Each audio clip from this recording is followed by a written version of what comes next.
poderá nos defender? O assistente social, Canal Chapolinos. Zilda, mais uma vez, seja muito bem-vinda. Eu quero que você conte um pouquinho da sua história. Por que você escolheu o serviço social? A gente já pode abandonar a faculdade por aqui, a gente continua. Ajuda nós, hein? Não, vocês começaram, vocês têm que terminar, né? Porque é uma, como é que fala? É muito prazeroso por parte da equipe do serviço social. Embora eu sempre falo que nós, profissionais, às vezes, não temos o valor que nós merecemos ter, né? Mas nós somos insistentes, persistentes, não desistimos nunca dessa categoria. E é uma profissão muito linda, eu gosto. Eu comecei a estudar com mais de 40 anos, né? Eu dei preferência ao meu filho fazer faculdade, depois eu comecei a fazer a minha, quando eu vi que ele caminhou sozinho e conseguia arcar com a faculdade dele. Aí eu comecei a fazer com mais de 40 anos. Então, eu sou recente ainda na área, né? Embora a idade já está avançada, mas eu sou recente na área ainda. E eu consegui, como é que se fala, conquistar muitas coisas que eu não imaginaria, nem imaginava onde eu ia alcançar. Né? Eu trabalho hoje, eu trabalho na prefeitura de Carapicuíba, estou lá já há uns 12 anos, e temos, vamos falar assim, na nossa área, somos muito individualistas. Eu não, mas eu vejo que muitas colegas sim. E eu não conseguia na área de trabalhar, era quem indica, ou vai fazer um teste, e eu não passava. Não, eu sempre tive capacidade. Mas aí eu resolvi fazer concurso público, né? A idade vai chegando e nós temos que ter uma estabilidade no emprego. Já estou lá há 12 anos, gosto do que eu faço, gosto de trabalhar, faço por amor. É lógico que nós temos que trabalhar, lógico, parte financeira, mas por amor também. E é isso, gente. Deixa eu ver, eu entrei na primeira turma do serviço social da Uninove, foi muito burocrático lá, porque era a primeira turma e muitos desistiram porque achando que o MEC não ia aprovar o curso. Mas, na verdade, era uma nota alta lá no MEC. E agora a Uninove, ela abriu as portas, né? Depois que a Uninove ofertou vários cursos em todas as, como é que se fala? Barra Funda, Vila Maria, no centro, em todas as unidades, foram onde cresceu muito, muito mais o serviço social. Ô, Zilda, a sua fala é tão importante, porque no grupo o que eu mais ouço é uma competição. Ah, mas eu sou mais velha, eu sou a vovó. Então, eu sou... E aqui a gente tem pessoas maduras, né? Pessoas que estão, realmente, né? Já estão com a vida pronta, já são casados. E tem esse desafio também de cuidar da família, dos filhos, ainda fazer a faculdade, né? E escolher justamente essa ferramenta EAD para continuar os estudos. Porque é o que dá, né? No momento, né? E que a pessoa ali consegue conciliar com o tempo, com a família e tudo mais. Nunca é tarde para estudar, né? Eu penso que nunca é tarde para estudar. Temos que correr atrás dos nossos objetivos, porque onde eu trabalhava, todos tinham já um curso superior, e eu estava ficando para trás. Então, eu tinha que fazer algo na minha vida, e eu escolhi o serviço social, porque era menos tempo, né, mas na realidade é muito prazeroso essa profissão. Zilda, todo mundo pergunta, eu peço até desculpa para a Kissla. Kissla, vai falando aí, viu, Kissla? A Kissla é nossa amiga, ela vai estar também no chat aí, lendo as perguntas do pessoal, mas eu estou muito curioso para uma resposta. Olha, um monte de palminha para você, viu? Ô Zilda, assim, às vezes as pessoas perguntam, né, uma para as outras, e eu já ouvi muito essa pergunta para mim, inclusive, e eu não soube responder. Por que serviço social? Por que você resolveu fazer serviço social? O que te chamou a fazer serviço social? Me chamou mais nos lugares que eu trabalhei, sempre perguntava, cadê assistente social? Cadê assistente social? E eu vi que assistente social era escasso também na época, né? Na verdade, serviço social era 10 horas, 8 horas, aí depois de um tempo que baixou para 6 horas. Então, as empresas, hospitais particulares, eles não investem nessa área, no serviço social. E eu trabalhei no hospital muito tempo e eu fazia essa parte do serviço social, sem saber. Depois a gente começa a estudar e aí nós vamos verificar e saber que nós fazemos um trabalho informal, né? Mas eu estava trabalhando, e é lógico que eu não avançava muito sinal, eu ia até no meu limite. Mas é isso, lá não investiam no serviço social e eu fazia essa parte. Que bacana. Ó, a Adriana, ela levantou a mão, ela pediu a palavra. Pode abrir o microfone, Adriana. A Zilda está aqui na posição. Pode falar. Adriana Nunes, ela levantou a mão para falar. Adriana? A Kissla também. Kissla, pode tomar frente, nem precisa. A Kissla pode estar com o microfone aberto, tá, Kissla? E você pode interagir aqui com a gente. A Kissla é a nossa mediadora de hoje, viu, gente? É que eu tô tão emocionado de ver a Zilda aqui, que eu quero, sabe assim, pegar o máximo de informação dela. Vamos lá, gente. Se puder ajudar. A nossa colega Adriana comentou aqui no chat que também começou agora com mais de 40, depois que a filha ficou desanimada por conta da idade. Depois das filhas, ela ficou desanimada por conta da idade. Foi isso que eu entendi, acredito que ela ficou desanimada por conta da idade. O que você pode dizer como incentivo para os nossos colegas mais velhos? Eu penso que a idade idade não significa nada, porque no curso que eu fiz lá na primeira turma, lá em 2010, mais ou menos, a maioria eram todas idosas, assim, acima de 40 anos. Se na sala tinha alunos de 25, eram 2, 3. A maioria eram mais acima de 40 mesmo. Você falou mais idosa, acima de 40, você acabou de me chamar de idoso. Idoso, entre aspas, né? Eu me considero idosa, tá? A Letícia tá rindo, a Patrícia tá rindo. Vocês são tudo idosas, viu? Eu imaginei mesmo. Eu sou idosa, viu, gente? Não, mas esse tudo é ranzinza. Eles são idosos, sim, Zilda. Você precisava falar isso na cara deles. Eu tava querendo fazer alguém pra falar isso pra eles. Não, nós falamos uma parte da profissão, né? Porque você não vê uma assistente social nova, de 20 anos. É difícil. É difícil você ter uma assistente social novinha. E eles querem o quê? Eles querem experiência. Se eles não deram oportunidade para nós que estamos se formando agora, recentemente, eles não dão oportunidade. Aí fica difícil, né? Por isso que eu optei para o concurso público. Entendeu? Aí a Mara quer falar com a gente. Vamos lá, Yamara.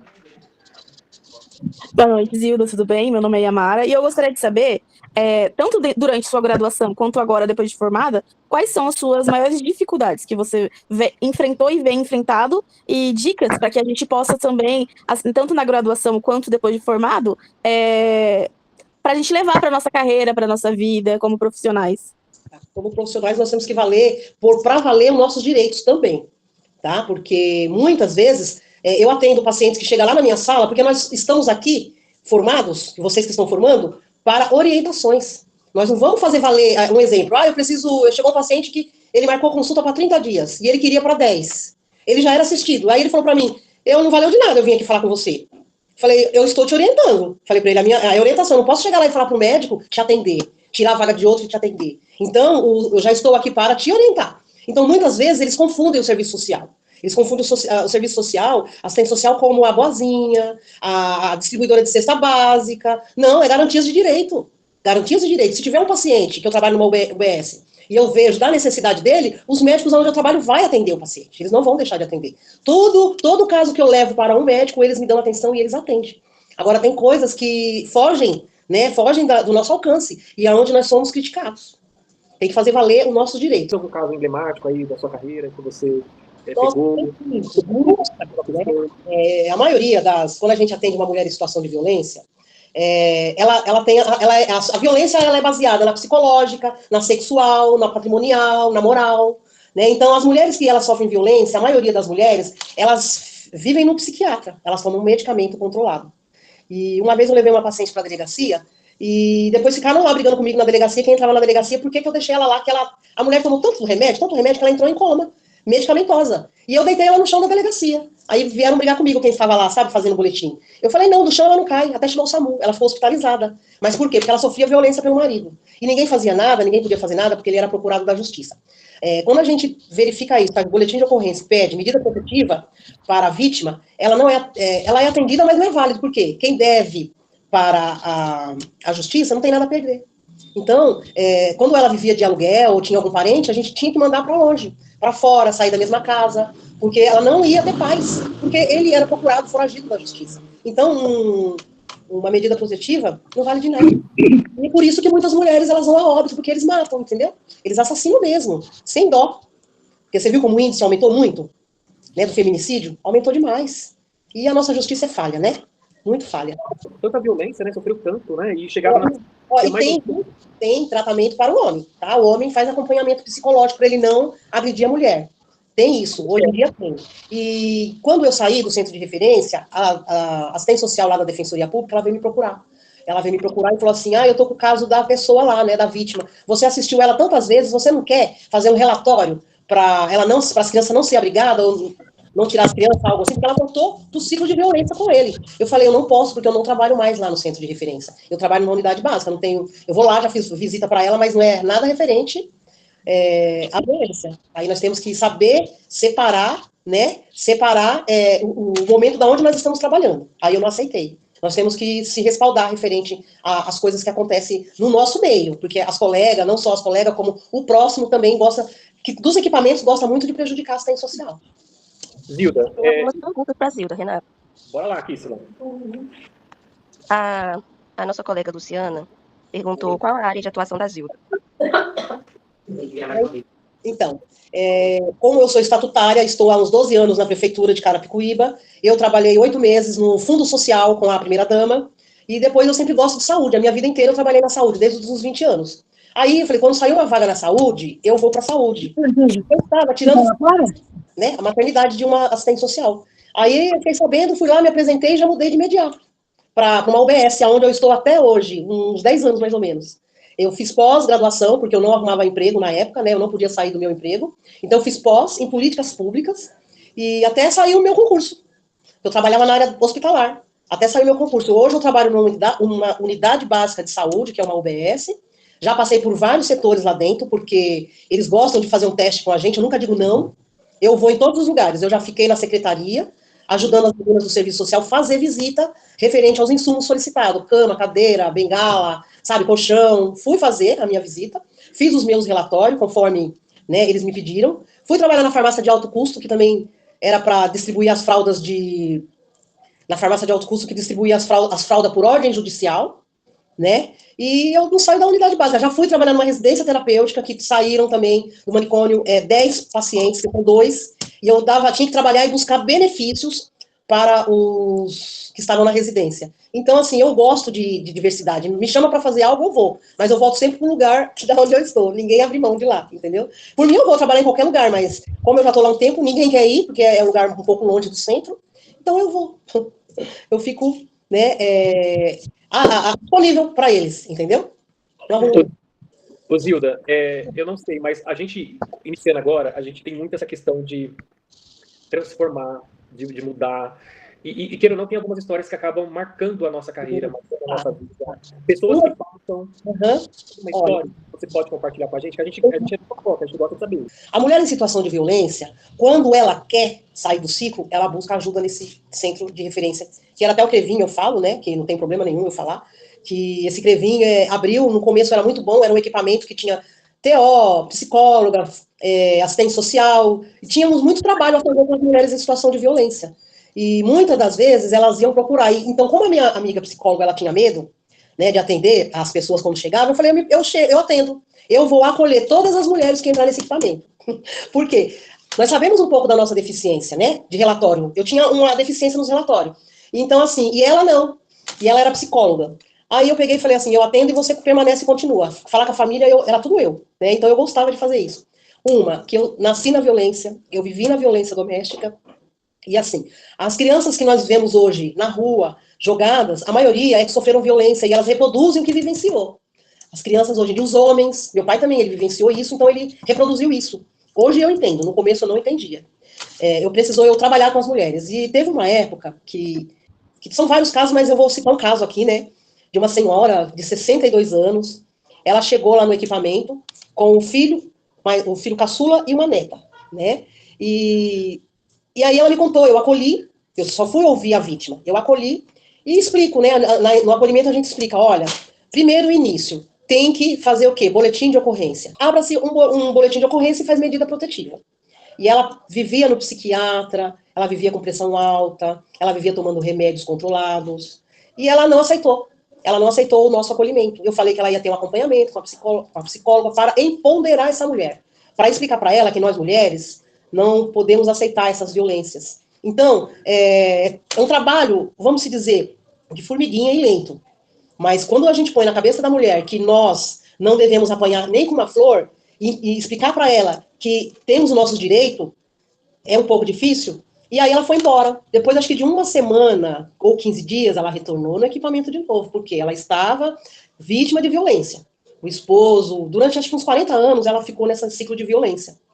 Né, um ciclo de violência que deixava ela doente, porque ela às vezes dormia no banheiro, porque ele não deixava ela dormir no quarto, porque ele queria agredir, e geralmente esses homens que fazem isso, eles não são homens fiéis, eles têm mais família fora, ele tem mais família, então eles acham que a mulher é um bem dele, que eles podem fazer o que eles quiserem, e não é bem assim.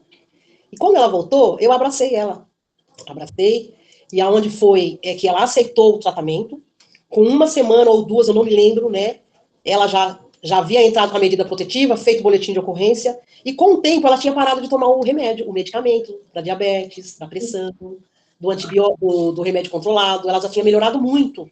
Então, nós vimos que esse tratamento para ela estava certo, né? E outra, a família acha que nós fazemos uma lavagem cerebral lá, não é? é empoderar a mulher do que é o certo, do que é errado, do que ela merece, é carinho. Aí eu sei que quando veio esse filho que trouxe ela com a neta, falou que tinha problema com os outros filhos, com os outros irmãos. E eu trago para conversar comigo, os irmãos, e sabe o que eu falo para os irmãos? Você é covarde, você deixa seu pai agredir sua mãe. Por que você deixa seu pai agredir sua mãe? Eu não deixava meu pai, eu entro com a minha história. Eu não deixava meu pai agredir a minha mãe, eu entrava no meio. Porque se ele bebia algo e depois ele queria machucar a minha mãe, então eu ia machucar ele também. E eu era um pouco rebelde. E eu não aceito isso, até hoje, né? Então, é lógico, gostei muito do meu pai, mas eu tive que fazer isso para minha mãe romper esse ciclo de violência com ela. E aí eu conversei com o irmão, conversei com o segundo irmão, e eles ficam envergonhados, né? Eles se sentem envergonhados. Porque uma mulher falar isso pro homem, você...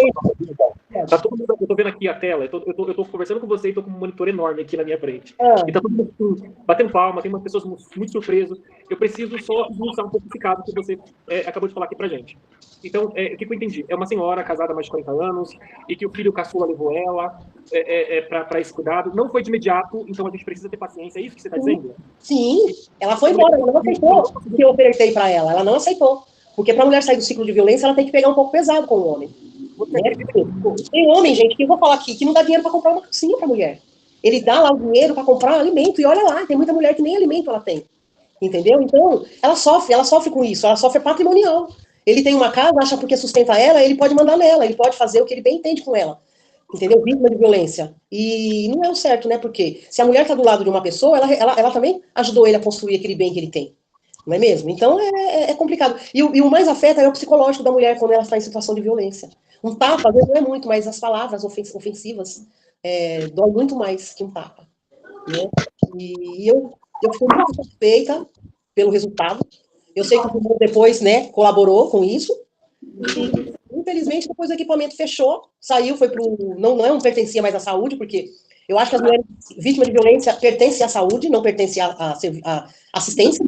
Né? Porque as mulheres em situação de violência, elas têm que ficar sempre em acompanhamento psicológico e psiquiatria, até ela sair dessa situação, como muitas têm saído. A mulher que ofende o marido, que bate, que é pra cima, ela não ficava lá no equipamento. Nós tínhamos que explicar para ela que não poderia fazer isso, mas ela ia uma vez e não voltava mais. As mulheres, violência, sim. Essa senhora, ela conseguiu, ela voltou com o marido, não voltou, ela conseguiu realmente... Na época eu sei que ela não voltou, ela entrou com uma medida protetiva, ele teve que sair de casa, né, e é só que ele tinha uma empresa, né, uma pequena empresa no mesmo quintal. Se ela quisesse falar, eu não quero ele aqui, ela até ia adquirir esse direito, mas ela permitiu, me parece que ela permitiu ele a trabalhar ainda lá. E com tudo isso, depois de um tempo, ele parou realmente de, como é que se fala, de agredi-la, de provocar, entendeu? Porque ela ficou bem, ela saiu dos medicamentos, não estava mais com os remédios controlados, com a pressão altíssima, com a diabetes descontrolada. Eu sei que ela ficou um bom tempo longe da violência, né? Mas o ruim é que ela morava lá, né? E a justiça, nesse caso, é falha. Porque quando eu estava lá no equipamento, eu ia na defensoria e a gente apressava o divórcio, a separação. Separação de corpos era de imediato. Então, tem coisas que deixam a gente triste, né? Porque não é 100% que a gente consegue levar adiante algo que a gente começa, né? A trabalhar. Rosilda, ela conseguiu se separar desse homem? Ela se divorciou? Eu sei que ela se separou de corpos. De corpos, sim. Ele não entrava mais lá na casa.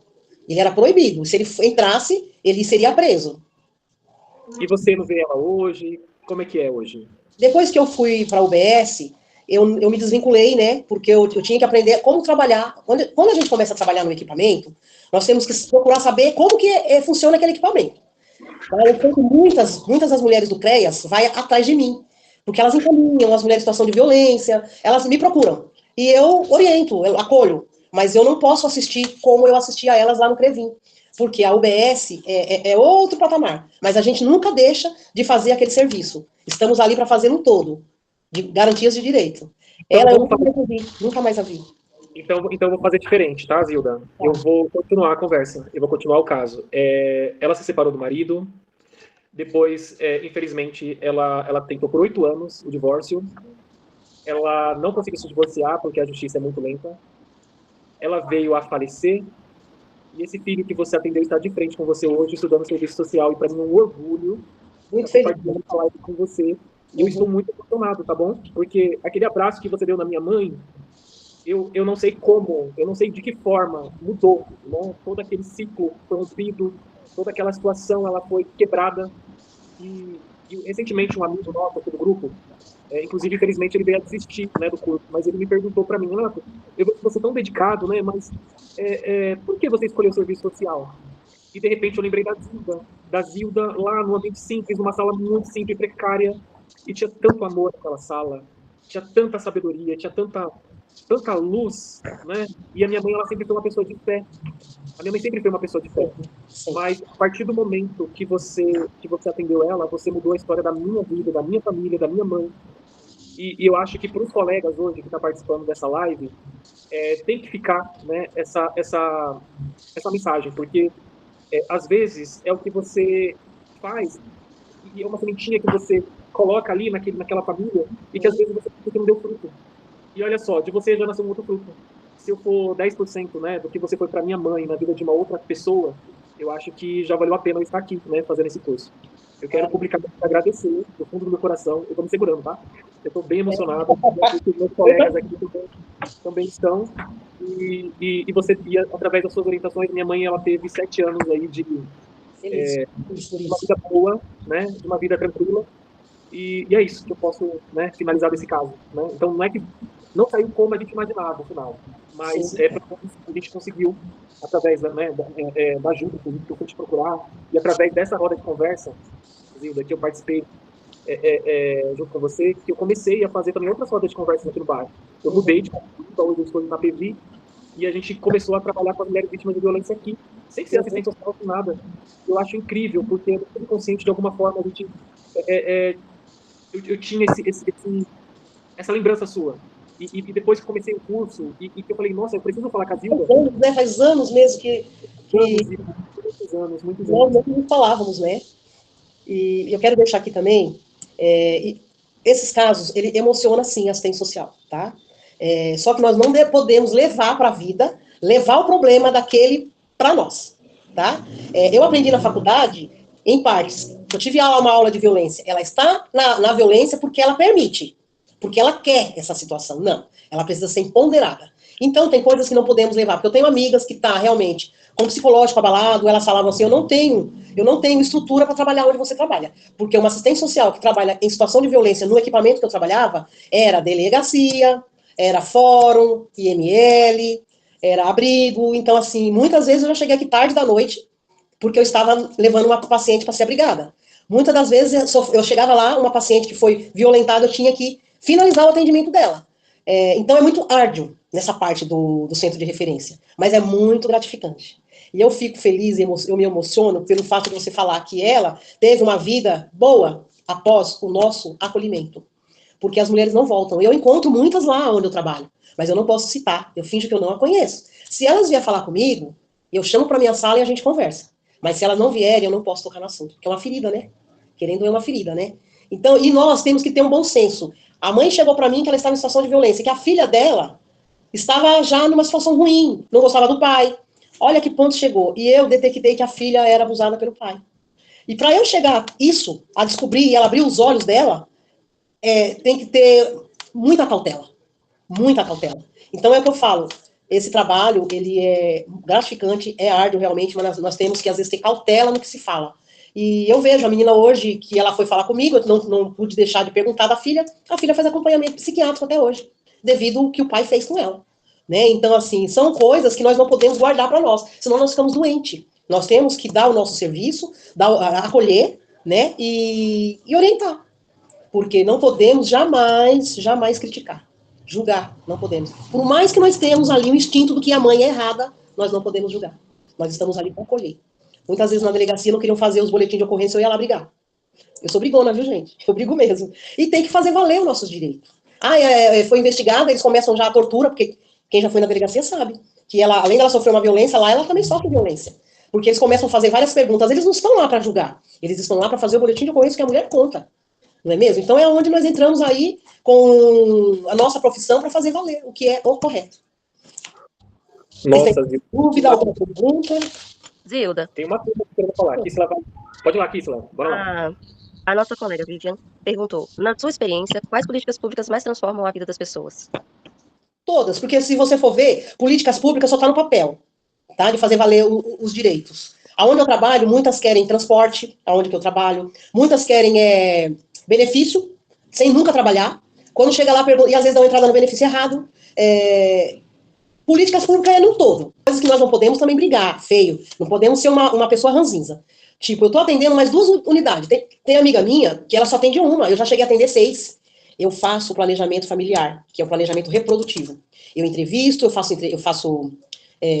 entrevisto, eu faço a palestra também, encaminho para todos os médicos e finalizo tudo. É do começo ao fim eu finalizo. E as meninas, elas saem, elas entram no município, saem, porque o salário é baixo, né? E aí eu fico com dó do munícipe e eu falo, não, eu vou atender. Mas por quê? Porque eu tenho dó do munícipe. O munícipe não tem culpa com a falta de profissional. Mas tem época também que eu já surtei e falei que não ia atender mais. Então isso daí, se eu não faço isso também, eu não fico atendendo a 6 ou 10, até quando eles quiserem, entendeu? Por isso que eu falo, eu nunca digo não. Lá onde eu trabalho, tem o programa Saúde da Família, o PSF. Não tem assistente social. Se vocês verem o salário de uma assistente social do PSF, é mais que uma assistente social de UBS. Eu pego as causas, porque eu tenho dó de quem? Dos munícipes e dos agentes comunitários.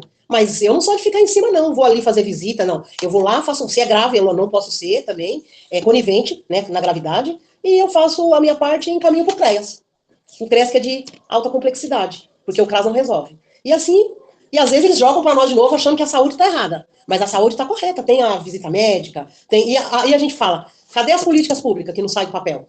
Né? Tá lá bonitinho, para o outro equipamento trabalhar, fazer a parte dele, mas não faz. E nós não podemos discutir com os colegas de trabalho. Não podemos, a gente tem que forçar a valer o nosso direito. E os direitos do munícipe, né, dos pacientes. Respondi? Tem mais uma pergunta, Zilda. Oi? Tem várias, na verdade. Tem várias perguntas para você. Aí a Mara tá com a mão levantada tem um tempão. Pergunte. Pergunta depois. Primeiramente, Zilda, eu vejo muito essa força que você tem, essa vontade de trabalhar, de fazer tudo. Me reconheço também. Eu saí do meu antigo serviço exatamente por isso, porque eu via que eu não conseguia, que eu tinha uma força enorme para fazer diferença, só que na onde eu estava eu não iria continuar fazendo a diferença, né? Eu não ia conseguir lutar contra esse sistema de fazer a diferença. Por isso que um dos motivos que eu escolhi é o serviço social, para tentar fazer um pouco da diferença, eu com sobrinhos, com primos autistas, para tentar realmente entrar nesse mundo e que eu me reconheci, na verdade. E uma das dúvidas realmente que eu tenho muitas dúvidas, né? Primeira vez que eu entro, assim, o primeiro curso que eu faço em relação à assistência social é em relação às áreas. Você trabalhou em várias áreas. Dessas áreas, quais são as maiores diferenças que você vê? Por exemplo, do CREAS para trabalhar numa UBS, quais as diferenças que você viu e qual área você mais se reconheceu ali? Olha, como serviço social, em todas eu fui lá e fiz a minha parte. Eu trabalhava no centro de referência e eu tive que buscar a família de uma que eu mandei para o abrigo. E eu passei para o CREAS. O CREAS falou para mim que não achou. E eu falei, engraçado, eu achei. Eu encontrei a família. Mostrei para ela, de bandeja para ela, tá aqui. Então, assim, eu não posso me igualar. A colega também não vou discutir com ela. É lógico, se você for ver da maneira que, como eu falei, ela ficou chateada. Como que ela não conseguiu achar a família e eu sim? Por quê? Ela não se empenhou. Entendeu? Então, igual eu falo, sou um pouco esquenta mesmo, porque além de eu fazer e mostrar que eu fiz, eu ainda discuto e brigo por que não fez. Entendeu? E aí você sabe, né? Que quando o CREAS, que é de alta complexidade, que recebe uma demanda, ela vai responder para o Ministério Público. Se alguém denunciou lá no 180 ou no 100, ela vai responder para o Ministério Público, é onde elas vão lá e vão fazer o serviço delas. Fora isso, o serviço não anda. Você mesmo está falando que tem sobrinho autista. Você viu como é difícil a garantia de direitos dos autistas? Nossa, muito, muito difícil. Meus 2 sobrinhos são autistas e eu tenho um priminho que ele também é autista. Nossa, a gente acompanha, tem todo o suporte da família em cima. A gente vem, até eu explico é uma coisa que a gente conversa na nossa família. A gente tem bastante suporte para eles, né, no caso, para essas crianças. Eu fico imaginando os pais e as mães que não têm suporte. E eu me revolto muito, eu compro muita briga. Principalmente da minha irmã. Eu fico, você é muito calma, se fosse eu já tinha feito regaço, já tinha ido lá brigado, já tinha ido falado, já tinha, sei lá, pegado a Constituição e tacado na cara deles, esfregado e feito acontecer. Porque ela também mora num município que ele é muito ruim ainda para assistência, no caso, social. Não tem assistente social, psicólogo, é totalmente despreparado. Aí me revolta muito. Priscila, temos mais alguma pergunta? Temos sim. A Dalton perguntou, quais são as principais habilidades que as pessoas precisam desenvolver para ter sucesso na carreira? Gente, eu não entendi, tá falhando. Não consegui ouvir, fala de novo, Priscila. Porque eu tô aqui na rua. Quais são as principais habilidades que as pessoas precisam desenvolver para ter sucesso na carreira? Onde você for trabalhar, a área que você for pegar para trabalhar, você tem que estudar mais. Porque nós, na faculdade, estudamos um pouco de cada. Né? Eu fui visitar abrigo para saber como que elas trabalhavam. Abrigo, não só abrigo, mas o centro de referência, tipo Campinas, Jandira, Barueri. Então, nós vamos buscar o aprendizado e buscar aonde que nós podemos trabalhar com essas mulheres. Entendeu? Cada setor você tem que estudar para onde você vai. Eu estou lá numa UBS e eu vejo a parte da saúde. Eu trabalhei lá no centro de referência, eu fui verificar os direitos das mulheres em situação de violência, mas é o que eu falo, né? O autismo, a violência, elas são caras. Eu sou a favor do quê? Do Bolsa Família para as mulheres em situação de violência, de auxílio aluguel, porque a mulher, ela está deixando de um companheiro saindo da violência, mas ela não tem como se manter. E não saiu. E eu já fui várias vezes, quando tinha lá uma audiência, lá no fórum, que tinha o juiz, que tinha o prefeito, que tinha vereador, nós participávamos, nós estávamos lá, para fazer valer os direitos do equipamento. E outra, só trabalhamos bem em rede. Você entra num lugar para trabalhar e você não tem, como é que se fala? A rede, tipo, eu estava no centro de referência, tinha que mandar a mulher para uma UBS, a mulher no psiquiatra, a mulher... Não anda, você não consegue dar conta do serviço. Por isso que é muito importante o trabalho em rede. Você tem que trabalhar em rede, e era isso que eu sempre pedia lá nas nossas audiências, trabalhar em rede para que as munícipes não eram prejudicadas. A Denise perguntou, em toda UBS tem que ter assistente social? Não, aonde eu trabalho não são todas que tem. Eu atendo outras duas unidades, eu atendo o município inteiro se for me procurar, eu não tenho essa, não é a minha área, eu não dispenso não, eu atendo, eu oriento, né, mas não são todas que tem não. Ô, Zilda, mas o correto não era só do BSP, o assistente social? Então, né, o certo seria, né, mas às vezes a demanda daquele, pelo menos uma, né, eu trabalho pela manhã, e faz muita falta assistente social, isso, mas e aí, isso eu reconheço que faz falta, mas e o superior? Não reconhece, entendeu? Aí a Mara levantou a mão novamente. Nesse caso, você acha que que é falta de profissionais ou é falta de verbas para ter os profissionais? Eu não acredito que falta verba, tá? Verba, isso para mim não existe. Porque se você for lá procurar as verbas que eles recebem, o equipamento de referência da mulher em situação de violência, ela recebe verba para trabalhar.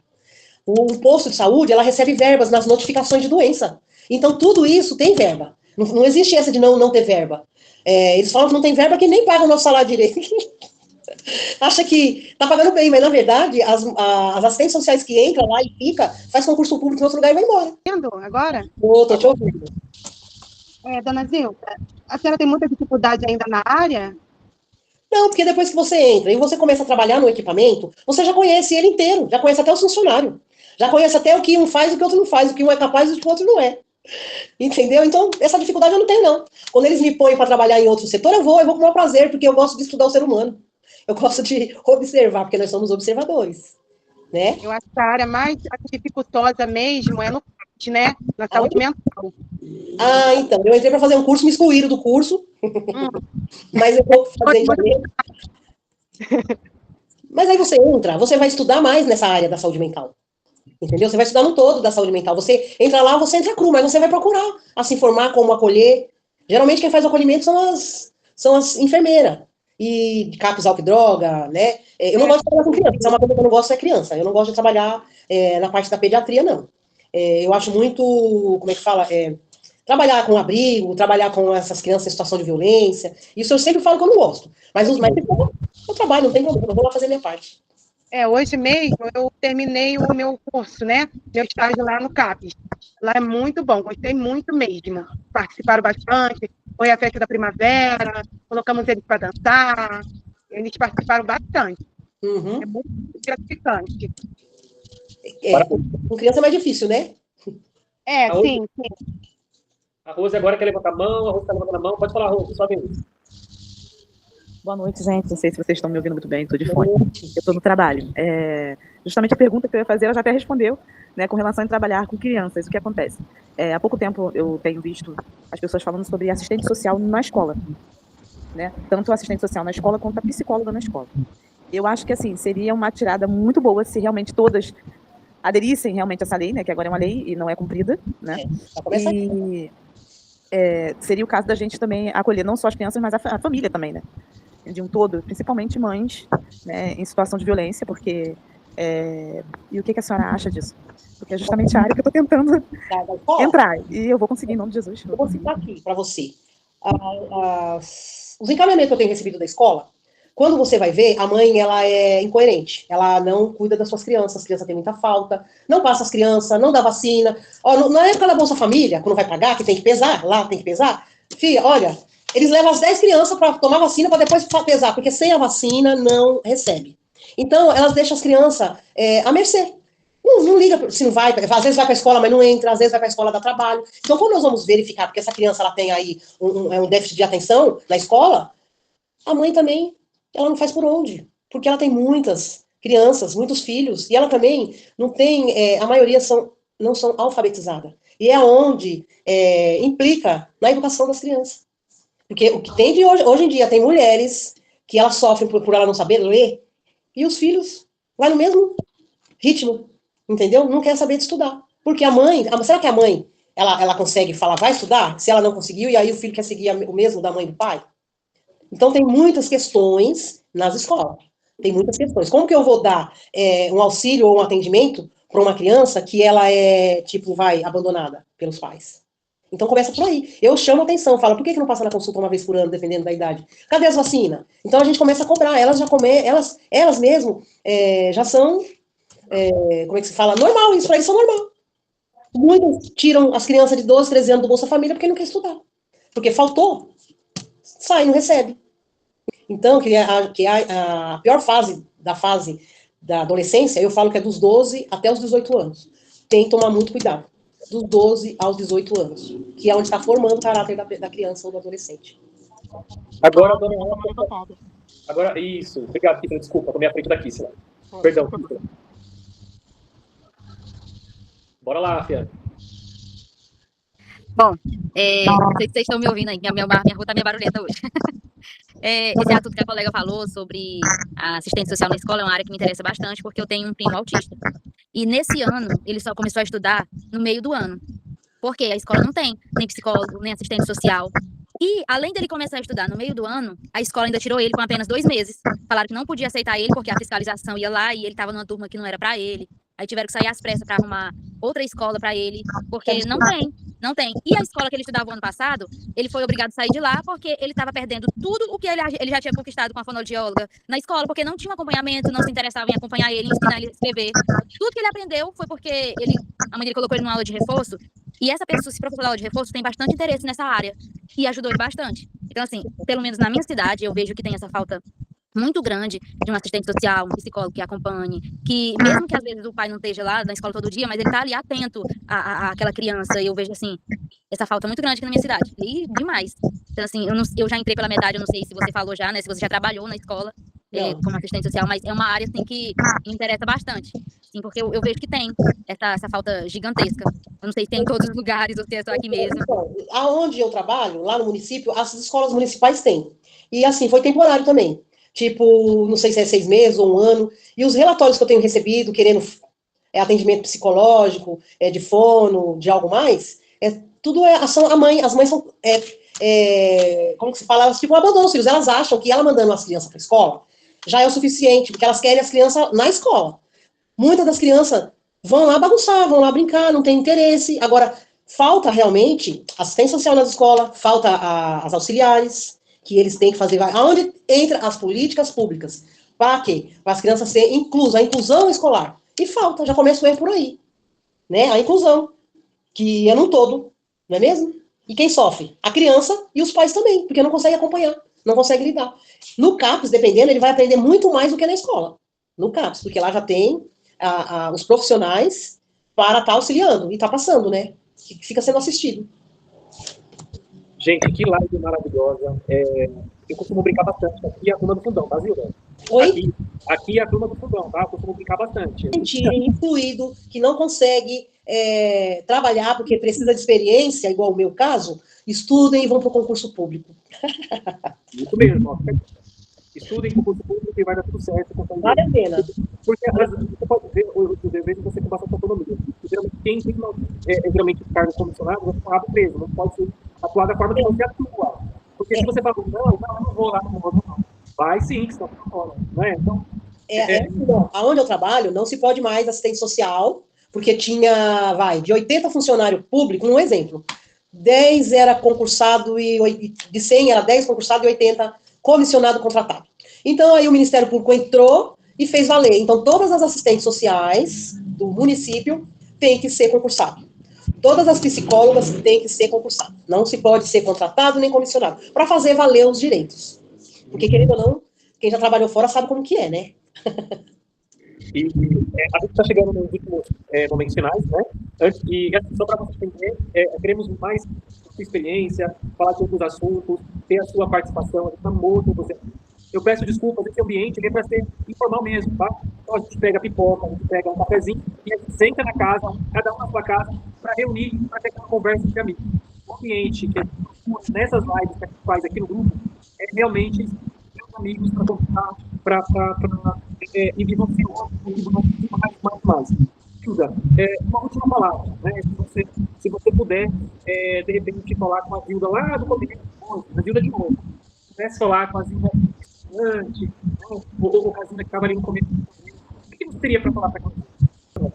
No passado, que foi bom não desistir do que você quis fazer, da assistente social que você é, da pessoa que você se tornou. Então, assim, eu sempre fui uma pessoa que sempre pensei positivo. Sempre pense em positivo. Nunca pense que vai dar errado. Porque se você pensa que vai dar certo, na coerência de tudo aquilo que chega, você chega lá na frente. Logo no começo que eu voltei a estudar, porque eu fui estudar com mais de 40 anos, né? Eu chorei muito no primeiro semestre. Chorei muito, porque eu cheguei a tirar 0 na prova. E eu falei assim, vou ficar só um semestre. Se eu não conseguir acompanhar, eu vou desistir. Mas eu vou desistir com dor no coração. E olha, vai tudo melhorando. Para você ver, da faculdade foi tudo melhorando. Tudo. Olha, peguei fácil, estudando. Não é fácil assim, como é que se diz? É árduo. Porque eu trabalhava, eu saía às 5 horas da manhã de casa. E eu chegava meia-noite. Para uma mãe de família, né? A gente sabe que é difícil. Então, persista. Nunca desista. Que tudo que você quiser na vida você consegue. Viu? Você. Você está recebendo muitas palminhas aí. Eu acredito que fez todo sentido, né? Essa orientação da vida do passado, né? Porque é o que a gente está sofrendo hoje. Tem matérias que a gente não entra na cabeça do mundo.